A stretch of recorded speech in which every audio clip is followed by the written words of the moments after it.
कि चंद्रबाबू नायडू की चाल सफल हो गई, क्योंकि चंद्रबाबू नायडू भी नहीं चाहते हैं कि डिलिमिटेशन बिल पास हो। और जब चंद्रबाबू नायडू भी नहीं चाहते हैं कि डिलिमिटेशन बिल पास हो, तो चंद्रबाबू नायडू अंदर खाने स्टालिन से बातचीत चल रही थी, इस तरह की चर्चाएं चल रही हैं। ऐसे में चंद्रबाबू नायडू यह जानते हैं कि अगर 50% भी यह सरकार बढ़ाती है, एक इंडियन एक्सप्रेस को दिए इंटरव्यू में एक बार चंद्रबाबू नायडू ने कहा था यह बात कि अगर 50% के साथ लेकर के आएगी, लेकिन यह सरकार लिख कर देने के लिए तैयार नहीं है। और अगर लिख करके देती भी है तो उसकी कितनी साजिश अंदर होगी, इसकी कोई कामना नहीं कर सकता, सोच भी नहीं सकता। अब ऐसे में स्टालिन से जब चर्चा हो रही थी अमित शाह की, तो स्टालिन ने कहा पहले आप ड्राफ्ट दीजिए, हम पढ़ के देखेंगे कि उसमें आपने क्या लिखा है, फिर हम सोचेंगे कि समर्थन करना है कि नहीं। यह चीज देने के लिए तैयार नहीं है। और चंद्रबाबू नायडू अब कहा जा रहा है कि मोदी के झांसे में तो नहीं आने वाले हैं, और चंद्रबाबू नायडू 18 सांसदों के साथ फैसला करने जा रहे हैं आने वाले दिनों में मोदी सरकार का साथ छोड़ने के लिए, क्योंकि अब देश की जनता इनका साथ छोड़ने लगी है। ऐसे में इंडिया गठबंधन ने एक रह करके मोदी को झुका दिया है। यह एकता की यही ताकत होती है कि अच्छे अच्छे तानाशाह को एकता झुका देता है। छात्र एकजुट थे तो सरकार धाराशाह हो गई, शिक्षा मंत्री का इस्तीफा हो गया, और इंडिया गठबंधन एक हुआ तो सरकार के मंसूबे फेल हो गए, षड्यंत्र फेल हो गया डिलिमिटेशन का।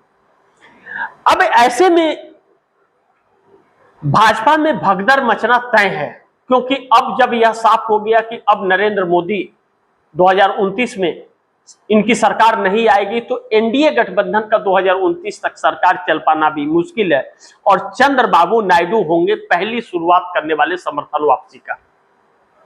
यानी कि चंद्रबाबू नायडू इधर और उधर नीतीश कुमार पूरी तरह से तैयारी में है, तैयारी कर रहे हैं।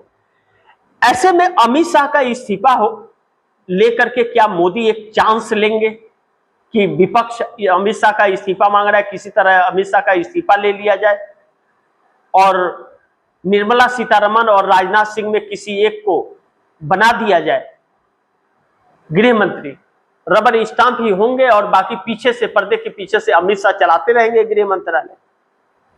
यह सरकार कुछ भी कर सकती है, लेकिन देश अब इतना बेवकूफ नहीं है जितना बेवकूफ की यह नेता समझ रहे हैं। अब इस देश के युवाओं के हाथ में इस देश का बागडोर आ गया है, जेनजी। अब वह सरकार से हिसाब किताब लेगा, सरकार को हिसाब किताब देना भी पड़ेगा। ऐसे में यह अभी शुरुआत है, क्योंकि मोदी सरकार और बहुत बड़े मुसीबत में फंसी है।